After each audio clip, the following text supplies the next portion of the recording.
Hello, everyone. Have you ever stood at what feels like the very bottom of your pain, yet felt a terrifying sense of peace in your heart? 7 years ago, I lost everything in one night: my love, my career, and my billion-dollar dream. Today, I'm standing here at my beloved father's funeral, and I know that this is not an ending. This is a reckoning. Before me, in the third row, is my younger sister, Chloe. Resplendent in a designer dress she certainly didn't buy herself, on the arm of the man who was once my everything, Ethan. He, a tech titan celebrated by all of Silicon Valley, the man who proposed to me under the lights of the Golden Gate Bridge and then ruthlessly stole my brainchild. I see a smug smile cross Chloe's lips as her eyes meet mine, a smile that says, "I won." After I finish my eulogy amidst the muffled sobs of those around me, Chloe approaches, close enough for only me to hear. Her voice is like honey-laced poison. It's a shame Dad didn't live to see Ethan take the company public. At least he saw one successful daughter. The blood in my veins feels like it's turning to ice, but I don't cry. I don't get angry. 7 years of pain have taught me that the best revenge isn't tears, but a calm smile. I look her straight in the eye and then look towards the back of the church, where a man in an elegant suit is watching quietly. I smile. "Chloe, I don't believe you've met my husband." "Leo," I call out, my voice loud enough to draw attention. "Could you come here?" A pause. The music swells more dramatically as Leo starts to walk forward. As Leo comes up, I see the color drain from Ethan's face. He freezes on the spot. The smug smile on his lips melts like beeswax near a flame. He stammers my husband's name, a name he never expected to hear here. Leo." "Oh," I say, my voice as casual as if I were commenting on the weather. "Ethan, surely you know Leo?" "My husband, the founder and managing partner of Valor Equity Partners. I'm sure you're familiar with them." I tilt my head, delivering the final blow.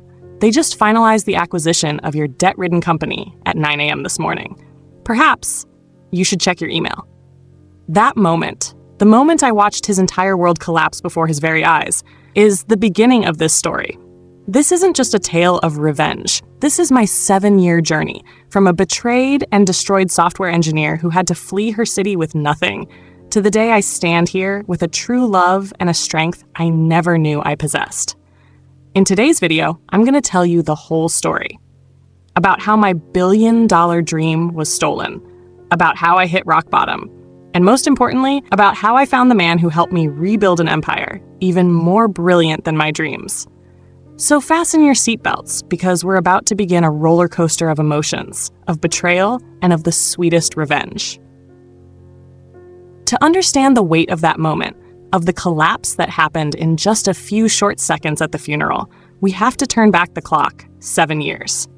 Back to a sun-drenched San Francisco, a city simmering with ambition, where tech giants were born in cramped garages and billion-dollar dreams were written in lines of code on a computer screen. Back then, I was 26, and my world was confined to a small apartment in the Mission District, a world filled with the smell of strong coffee brewed at 3 in the morning, the faint blue glow from 2 large monitors, and the relentless sound of a keyboard, a symphony of creation. I wasn't just writing code, I was architecting a universe. I called it Nexus, a social media application built on a unique algorithm, capable of connecting people based on their deepest emotional and intellectual layers, not just superficial likes. Nexus was my passion, my brainchild, the biggest gamble of my life. I believed it would change the way we interact forever. My life back then had no lavish parties or designer dresses. My joy came from solving a buggy line of code, from the moment an algorithm ran smoothly after sleepless nights.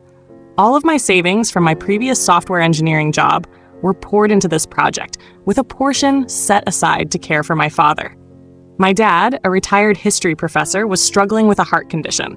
Seeing his smile whenever I came to visit and hearing him say he was proud of his genius engineer was my greatest motivation. I naively believed that with enough passion and hard work, all good things would come. And in my world, there was always Chloe, my younger sister.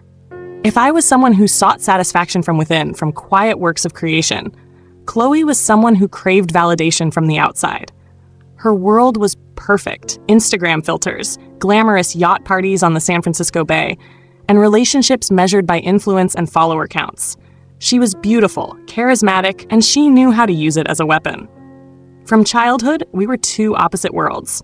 I had the grades, she had the praise. I had the science fair awards, she had the prom queen's crown. I never saw it as a competition, but perhaps in Chloe's eyes, it always was. She looked at my success and didn't see the sleepless nights.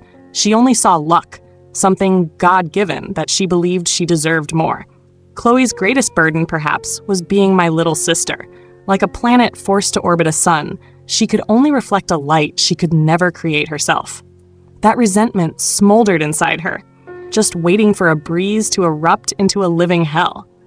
I still remember the times she'd visit my apartment, wrinkling her nose at the mess of coffee mugs and sticky notes plastered on the walls. She would glance at the complex lines of code on my screen and ask a familiar question. Does it make a lot of money? I would try to explain the vision, the technological breakthrough, but I knew she wasn't really listening. She only cared about the end result. Money and fame. And because she was my sister, because of the unconditional love of an older sibling, I ignored all the warning signs. I threw open the door to my world, showed her the entire blueprint of my dream. I had no idea I was handing a fox the map to the henhouse, and that fox wasn't coming alone. She was about to bring along a wolf in prince's clothing. It was then that Ethan entered my life, and the first lines of the tragedy were written.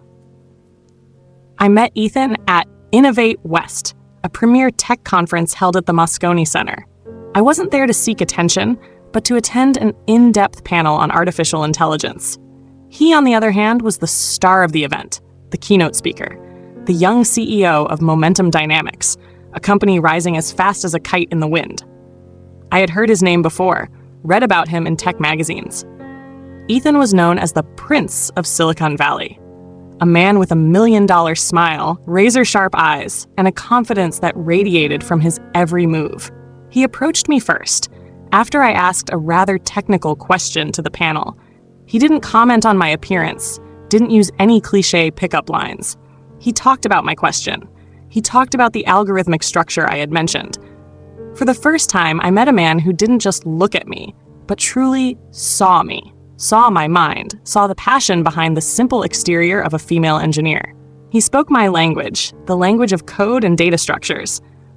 And I, foolishly, thought I had found a kindred spirit. Our relationship progressed as fast as a software update. It was a dreamlike period.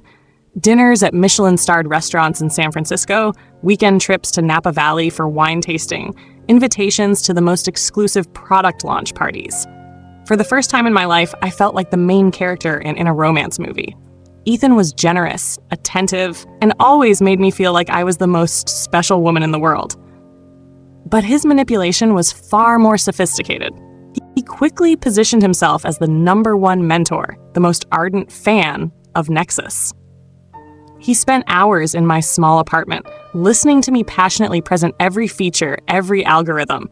He would look at my whiteboards, covered in formulas, with an expression of pure admiration.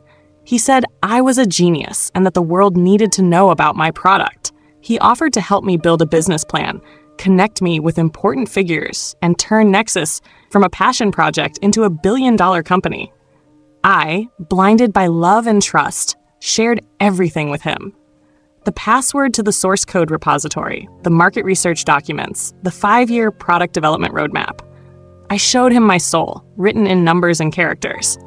I remember one night, we were sitting on the floor surrounded by sketches, and he took my hand and said, "This isn't your project, Clara, it's us. We are going to change the world together." That sentence erased any lingering doubt I had. He even visited my father, bringing expensive gifts and sitting for hours listening to Dad's history stories. My father, overjoyed that his daughter had found happiness, adored him like a son. And then on an autumn evening, on a hill overlooking the fog-shrouded Golden Gate Bridge, Ethan got down on one knee. The diamond ring sparkled in the sunset, but the thing that made me cry wasn't the stone. It was his words. He said he didn't just want to marry me, but to be my lifelong partner in both life and career. He said the ring was a symbol of their promise, that they would stand on top of the world together with Nexus. I said yes, without a moment's hesitation. I thought it was the happiest chapter of my life. But looking back now, I realize it wasn't a marriage proposal. It was the moment the final trap snapped shut, locking its prey in its own blissful ignorance. The first few months after our engagement were the most beautiful time. We became the golden couple of the San Francisco tech scene. Clara and Ethan, the genius female engineer and the charismatic CEO. Our pictures appeared on tech blogs, mentioned as a symbol of the perfect union between intellect and power. I was immersed in that happiness, in the attention and the accolades. I believed I was living in a modern-day fairy tale. But even in the most beautiful fairy tales, darkness always lurks in the corners. The first crack appeared very subtly. In an interview on a popular podcast, when asked about the future of the industry, Ethan used the exact phrases, the core concepts that I had explained to him about Nexus. He spoke of quantum emotional networking and subconscious synchronization, terms I myself had coined. When I heard that podcast, a strange feeling ran down my spine. A part of me felt proud, telling myself, he really listens and understands me. But another part, a small instinctual voice, whispered that something was wrong. Why did he talk about it as if it were his own idea? I brushed the feeling aside, telling myself I was just being oversensitive. And then, the Trojan horse arrived in the form of my own sister.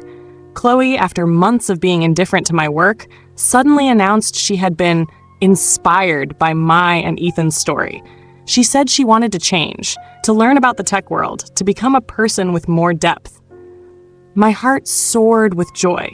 I thought that finally, my sister and I had found common ground.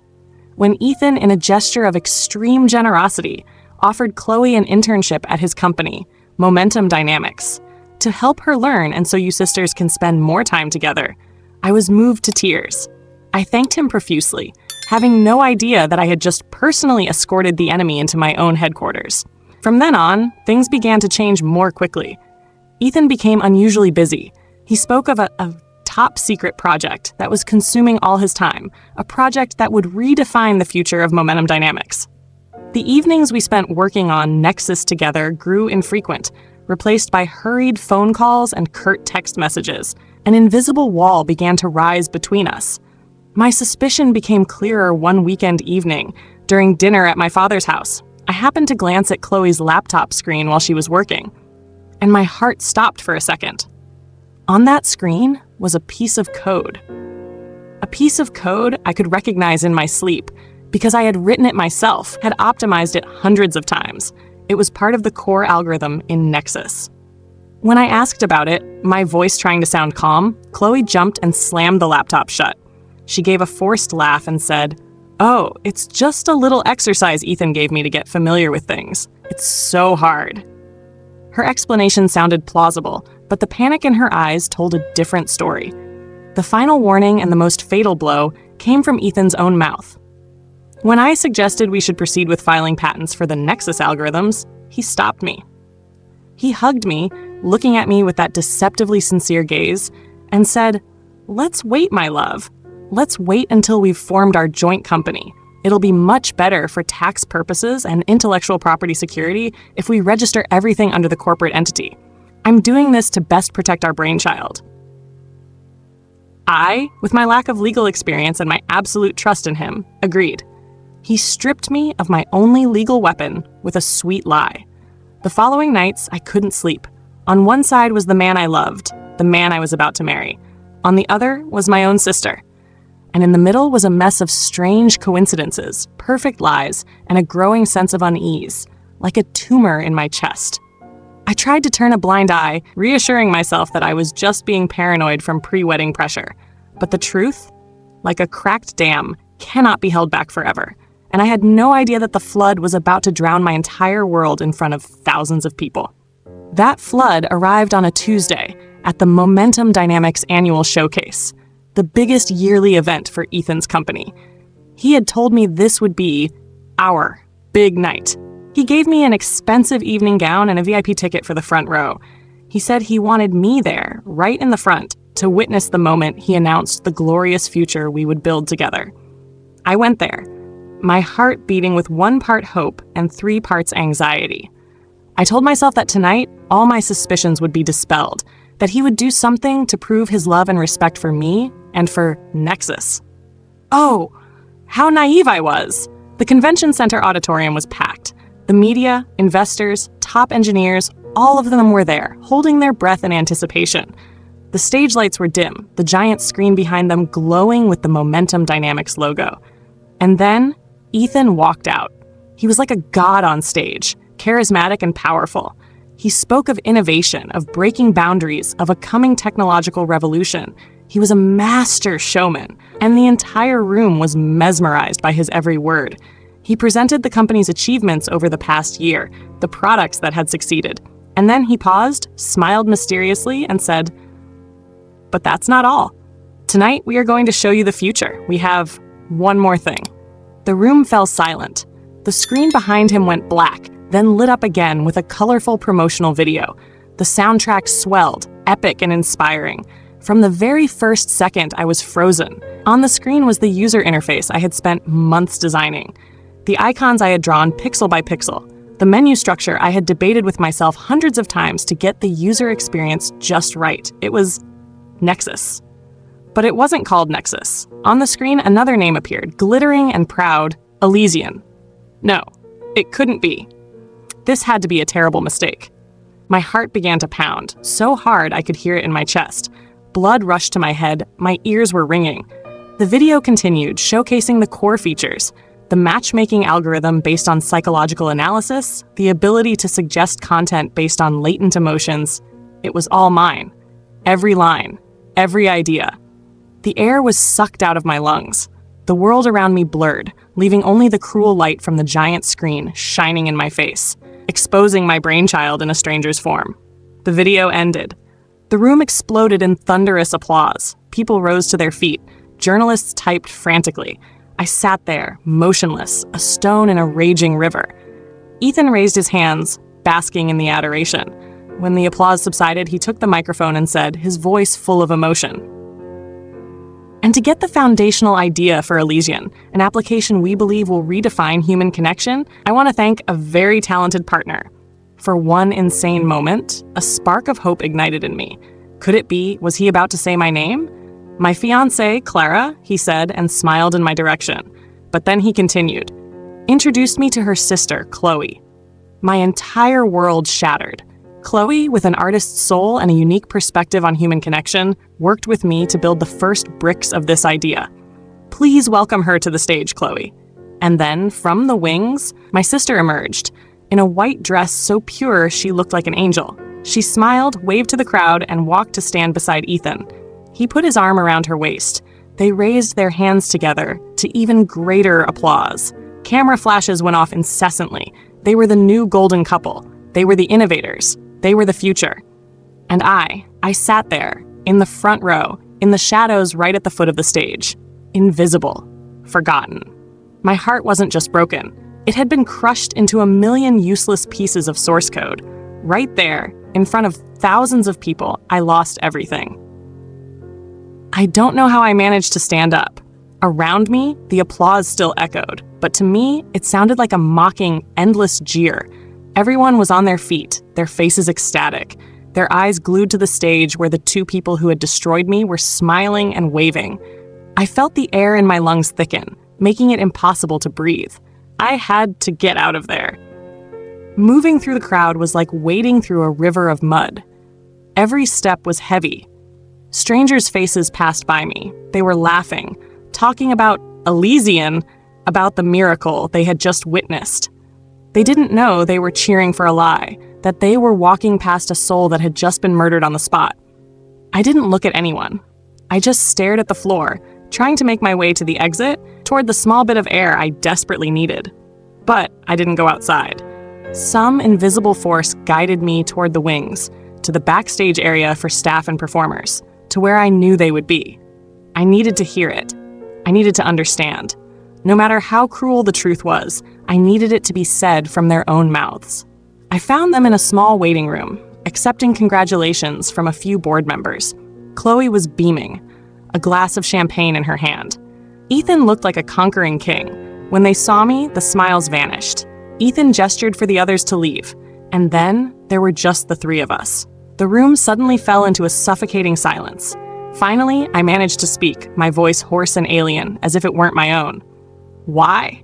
Just one word, but it held all my pain, all my disbelief. Ethan sighed, unbuttoning his suit jacket, his demeanor shifting from that of a CEO to a cold-blooded lawyer. This is business?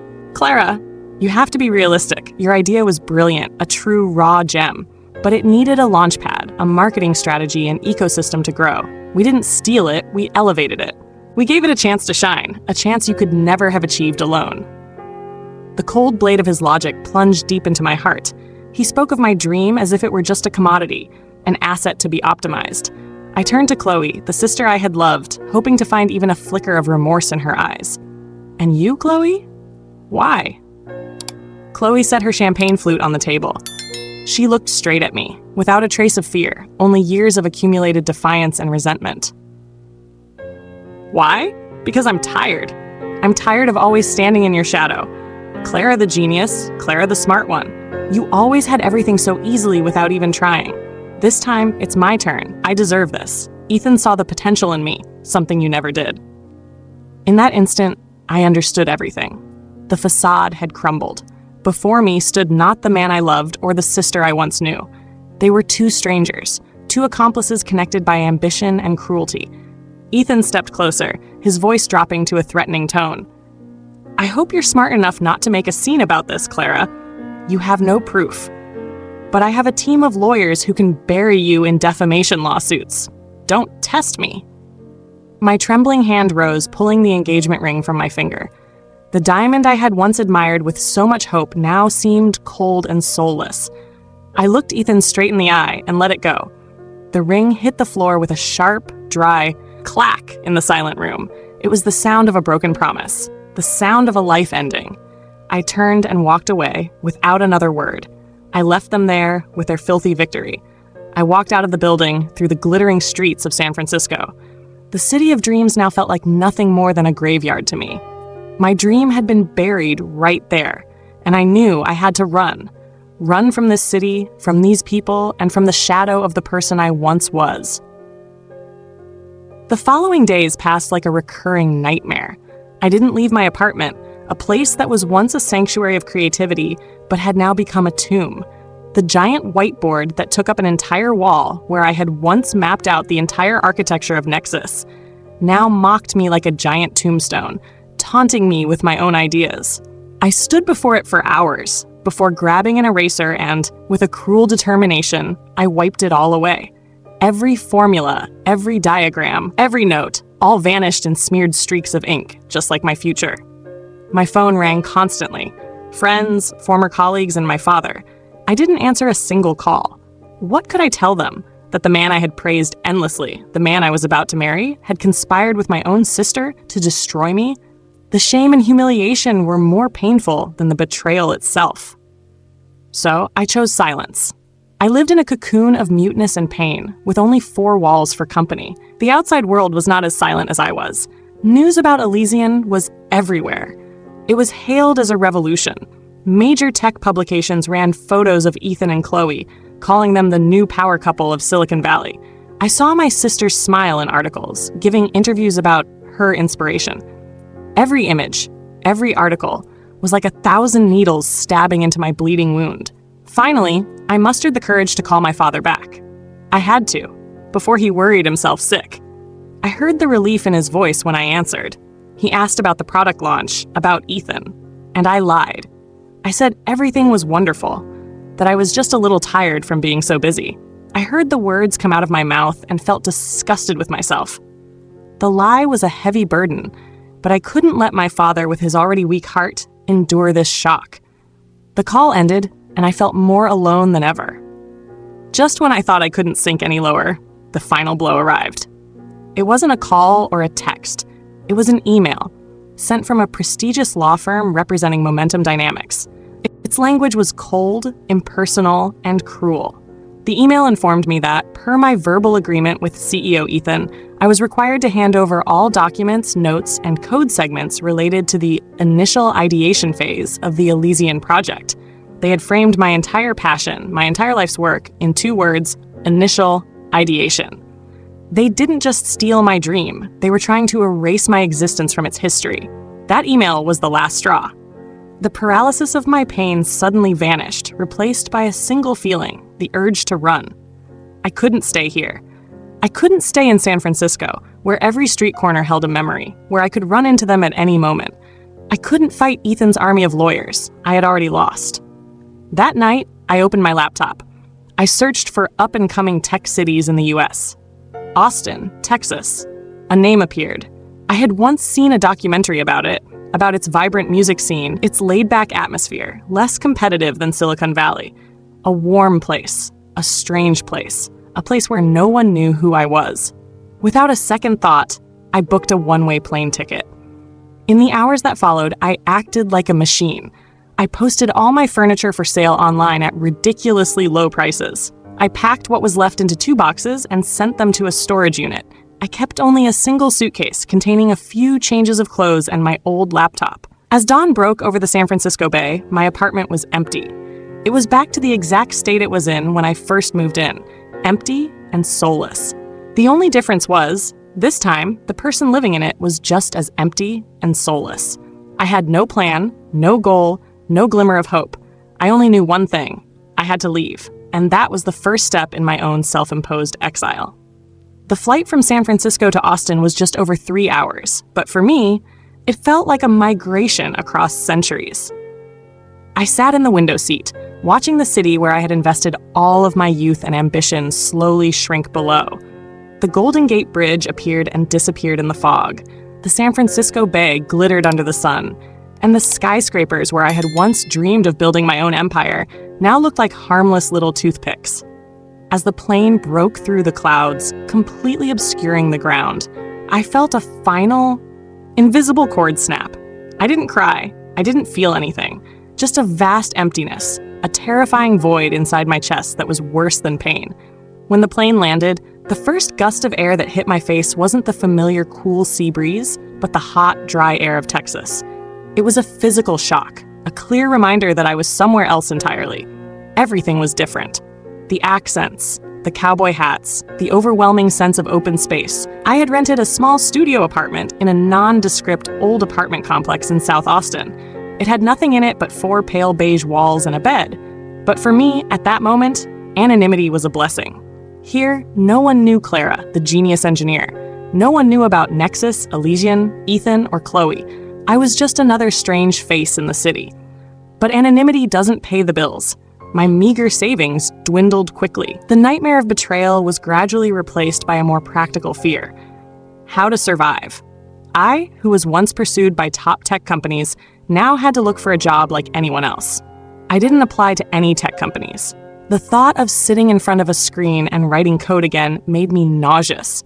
It was like forcing a colorblind painter to paint. So I did the only thing I could. I got a job as a barista at a small coffee shop called The Daily Grind, tucked away on a quiet street. The work was simple, mechanical, and required no thought. "Good morning, what can I get for you?" "Here's your black coffee. Have a good day." I repeated those phrases hundreds of times a day like a robot. My smile was just a reflex of my facial muscles.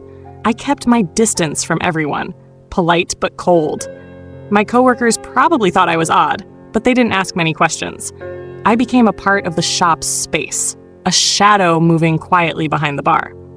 This coffee shop was where I first observed life in Austin. It was warm, rustic, with brick walls and wooden tables. The customers were mostly students, freelancers, and artists. There were no conversations about million-dollar funding rounds or corporate acquisitions. Instead, there were discussions about music, an art exhibition, or a new architectural project. And among the regular customers, there was a man. He came in around 8 o'clock every morning, never a minute late. He always ordered a black coffee, no sugar, no milk. He always sat at the last table in the corner by the window and took out a leather-bound notebook. He didn't use a laptop or a phone. He just sat there, quietly sketching in his notebook with a pencil. He had a calm demeanor, an intense focus that seemed to make the space around him stand still. He never tried to make small talk with me, beyond a polite greeting. He was just a familiar presence, an unchanging constant in my chaotic life. His silence, somehow, was the most comforting thing to me. I didn't know his name. I didn't know what he did. I only knew that every morning when I saw him walk in, my world felt a little less precarious. I had no idea that this quiet man and his notebook were the first stone, the foundation upon which I would rebuild my entire life from the ashes. For weeks, the routine didn't change. I made coffee, and he sketched. We existed in the same space, but in two parallel worlds, intersecting only through a black coffee and a quiet thank you. That stability, strangely enough, became my lifeline. In an ocean of uncertainty, his routine was the only island I could see each morning. And then one day, that routine was broken. The shop was busier than usual that day. He took his coffee, gave me his usual nod, but perhaps in his haste, he left without his notebook on the table. It wasn't until I was cleaning up that I discovered it. The dark brown leather-bound notebook, so familiar I could recognize it from a distance. A powerful urge rose within me. For the first time in months, curiosity, a very human emotion I thought I had lost, returned. I wanted to open it, to know the secret behind his silent hours. But I didn't. I knew all too well what it felt like to have my private space violated. Instead, I carefully placed the notebook in a drawer behind the counter, feeling a strange responsibility to protect this stranger's secrets. The next morning, he came in earlier than usual. I could see the distinct worry on his face, a crack in his usual calm composure. He walked straight to the counter, not even ordering coffee. "Excuse me, did I happen to leave a notebook here yesterday?" I nodded, took it out of the drawer, and handed it to him. "I kept it for you."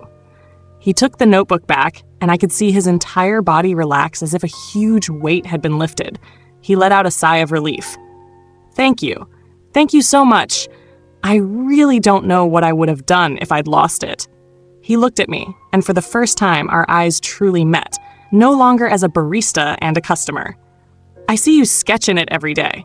I blurted out, surprised at my own initiative. "It must be very important." He smiled softly, a genuine and warm smile. "It's my entire job." Perhaps out of gratitude or because of something in my eyes, he did something unexpected. He opened the notebook, turned to a page that wasn't too personal, and angled it toward me. On that page were not artistic pictures or random doodles.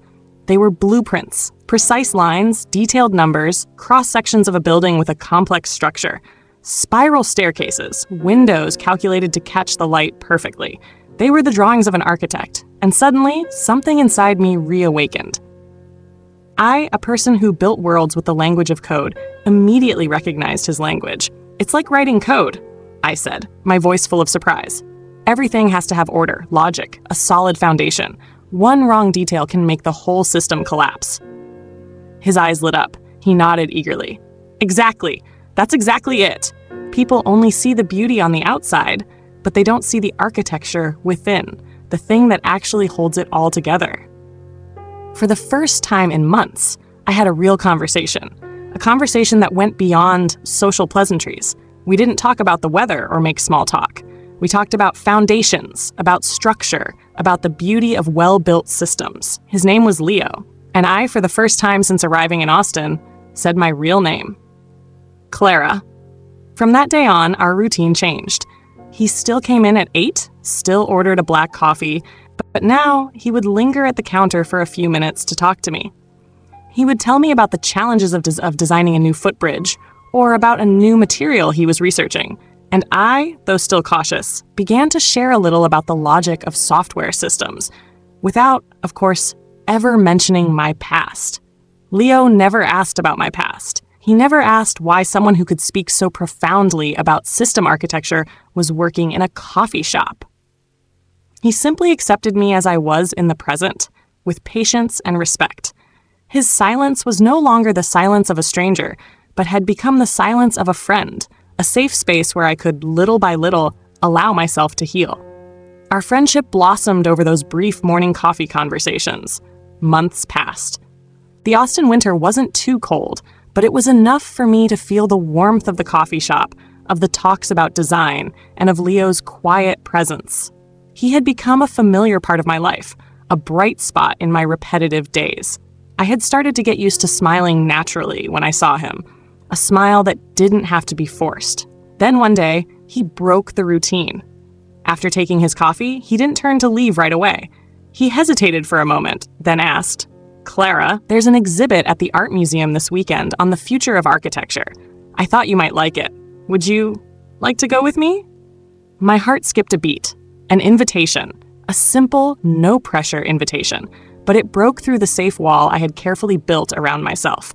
A part of me, the part that craved a normal life, wanted to scream yes. But the other part, the one still covered in scars, recoiled in fear. To go out. With a man. Not as a barista, but as Clara. The thought was both thrilling and terrifying. But looking into Leo's patient, unexpectant eyes, I took a deep breath and nodded. It was the bravest step I had taken in almost a year. The exhibit was wonderful. For the first time in a very long time, I felt alive again. I was no longer the coffee girl with the hollow smile. I was Clara, the person who could passionately debate the feasibility of a suspension bridge made of composite materials. The person who could point out the similarities between the architecture of a building and the architecture of an operating system. Leo was a fantastic conversationalist. He listened, countered, and added to my ideas. I felt a flicker of my old self, the intelligent, passionate, and enthusiastic woman, returning. We were standing in front of a giant model of a smart city, with buildings connected by bridges of light. Leo, in his excitement, turned to me and said, "This is incredible. Imagine if we could build something like this." The word "we." It was like a switch had been flipped. The memory came flooding back without warning. I saw myself in my San Francisco apartment. I heard Ethan's voice. "This isn't your project, Clara. It's us. We are going to change the world together." The exhibition hall suddenly tilted. The intricate architectural models around me seemed to melt. My throat closed up. I couldn't breathe. A cold sweat broke out on the back of my neck. I could hear Leo calling my name, but his voice sounded like it was coming from a great distance. Panic washed over me, powerful and uncontrollable. I just wanted to run, to shrink, to disappear. But Leo didn't leave me alone. He didn't panic, didn't get flustered, didn't get annoyed. He simply acted. He gently placed a hand on my back, not too intimate but enough for me to feel supported, and guided me out of the exhibit hall to a quiet bench in the courtyard outside. He sat next to me, but at a respectful distance. He didn't ask, "Are you okay?" He just said calmly, "It's all right. Take your time. Focus on my breathing, Clara. In and out." He sat there with me for maybe 20 minutes until my trembling subsided and I could breathe normally again. He didn't say anything else. He just handed me a bottle of water, then quietly drove me home. Not one question, not one judgmental look. That night, I was consumed by guilt and shame. I had ruined a wonderful afternoon. I had acted like a crazy person. But Leo's calm and respect gave me a courage I didn't think I had. I called him. When he picked up, I didn't give him a chance to speak. I told him everything, the whole story. About Ethan, about Chloe, about Nexus, about the public betrayal, about my escape to Austin. The words poured out of me like a broken dam, a flood of pain, anger, and humiliation that I had suppressed for so long. When I finished, there was a long silence on the other end. Then Leo spoke, his voice low and full of understanding. "Thank you for trusting me enough to tell me, Clara." He paused, then continued, "I can't say I know exactly what you've been through, but I do understand the feeling of betrayal. A few years ago, my marriage ended when my wife left with my own business partner. They took half the company I had built from scratch." I was stunned. He went on, his voice now holding not just understanding, but the wisdom of someone who had been through the storm. "The scar of betrayal never truly disappears, Clara. It just teaches us to build stronger walls and smarter doors." In that moment, I no longer felt alone. For the first time, I had found someone who didn't just see my broken pieces, but who showed me his own scars in return. Our bond was no longer built on blueprints or lines of code. It was built on a much stronger foundation, the shared empathy of two once broken souls on a journey to heal. That fateful phone call changed everything. It wasn't a magic wand that erased all the scars, but it laid a solid foundation for true healing. From that night on, my relationship with Leo entered a new chapter. We were no longer the barista and the regular customer. We were more than just two friends with a shared empathy. We became partners. Our dates were not loud or flashy, Sometimes they were just long walks around Ladybird Lake, silently watching the kayakers glide across the water. Some say were evenings spent cooking together in Leo's small apartment, the space filled with the smell of sautéed garlic and cheerful laughter. He never tried to fix me. He didn't push me to forget the past or to get over it quickly. He was simply there, completely present. He listened when I needed to talk and offered a safe silence when I wanted to say nothing at all. Leo wasn't the firefighter rushing in to douse the flames of my past. He was the one patiently cultivating a new garden on the scorched earth. It was in that peace that a miracle happened. One afternoon, while watching Leo work on a complex design for a community library, I saw him struggling to manage hundreds of different blueprints and reference documents. An idea sparked in my mind. That night, for the first time in over a year, I voluntarily opened my laptop and started to write code. My fingers on the keyboard were hesitant at first, timid, as if afraid of awakening a sleeping monster. But then the flow returned.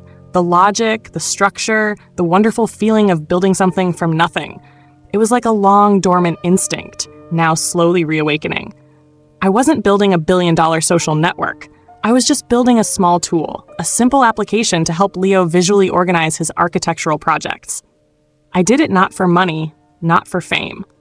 I did it because I wanted to, for the pure joy of creation, and because I wanted to help the man I loved. When I showed Leo my creation, he was completely amazed. He didn't talk about its potential for commercialization. He just said, "Clara, you're incredible. Thank you." He used it every day, and his satisfied smile when the app saved him hours of work was my greatest reward. I had rediscovered my passion, not in the stressful boardrooms of Silicon Valley, but in the safe and loving space Leo had created for me. Time passed. 2 years after I first set foot in Austin, I had quit my job at the coffee shop and started working as a freelance software developer, taking on small projects that I loved. We had rented a small house together with a lovely garden. One spring evening, as we were sitting on our back porch, watching the flowers we had planted ourselves, Leo turned to me. He didn't get down on one knee. There was no grand performance. He just took my hand, looked deep into my eyes, and said, "Clara, my life before I met you was like a beautiful blueprint with no one to build it with. You came and turned it into a real home. You are the foundation, the structure, the light in that home. I want to keep building this life with you, every day. Will you marry me?" Tears started to fall, but they were tears of happiness, of complete peace. The ring he gave me was not a giant diamond. It was a deep sea blue sapphire set in an intricate platinum band that looked like a miniature piece of architecture. It was unique, delicate, and full of meaning, just like our love. I said yes without a moment's hesitation. It was not the yes of a naive young girl dreaming of a fairy tale. It was the yes of a woman who had walked through the storm, who understood what a solid foundation was, and who had found her life's architect. Our wedding took place on a sunny afternoon in Austin, in our backyard garden, with just a few close friends and my father, who flew in from San Francisco. Dad took my hand, gave it to Leo, and said with a voice trembling with emotion, "I've never seen you this happy and at peace, Clara." And it was true. My life with Leo wasn't a series of thrilling highs, but a gentle symphony of respect, understanding, and small, everyday joys. We bought a house with many windows where the light always flooded in. He designed, and I wrote the software to manage our smart home. Together, we built a real life, a true home, founded on love and trust. I still kept in touch with my father through weekly video calls. We talked about everything, except for one taboo topic, Chloe and Ethan. I knew my father still saw them, and occasionally he would inadvertently mention their lavish trips to Europe, or the large mansion they had bought in Pacific Heights. I didn't feel jealous. I just felt a distant pity. They were living in a meticulously staged play, while I was living an authentic life.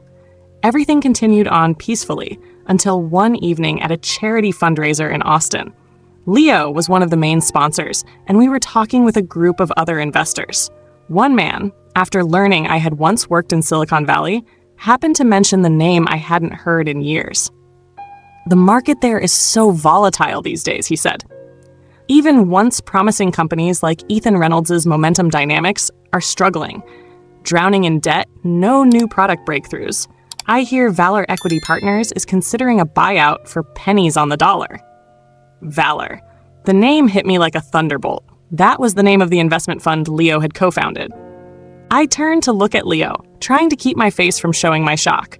He just gave a slight nod, a signal that we would talk later. On the way home, the silence in the car was heavy. Finally, I spoke. You know, Ethan, you know his company is in trouble? Leo pulled the car into the garage, turned off the engine, and then turned to face me. He didn't avoid my gaze. I knew, Clara. I knew from the very beginning. I was stunned. He continued, his voice gentle. The first day you told me your name at the coffee shop, I knew. Your story, at least the part that was made public in the press, isn't a secret in the tech world. I knew you had been engaged to Ethan Reynolds. Then why didn't you say anything? I asked, my voice not angry but deeply confused. Because I wanted you to know me as Leo, he answered, and it was the most sincere answer I had ever heard. I wanted you to know me, the architect who loves stable structures, not the investor connected to your past. I wanted you to heal on your own, to get back on your feet without any interference or influence from that story. Our relationship had to be built on a completely clean foundation. Valor considering an acquisition of Momentum Dynamics is a pure business decision by my partners, based on data about their poor management. I know about it, but I'm not the one making the final call. I looked into his eyes, and I believed him. Completely.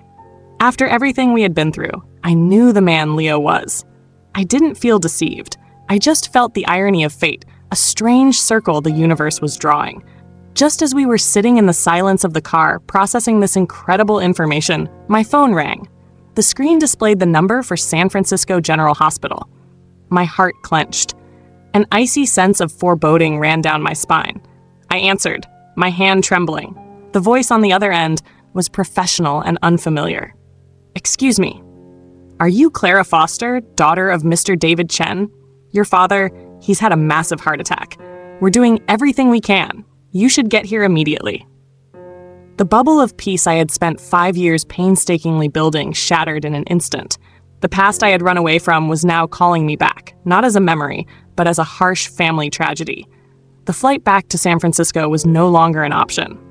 It was an inevitability.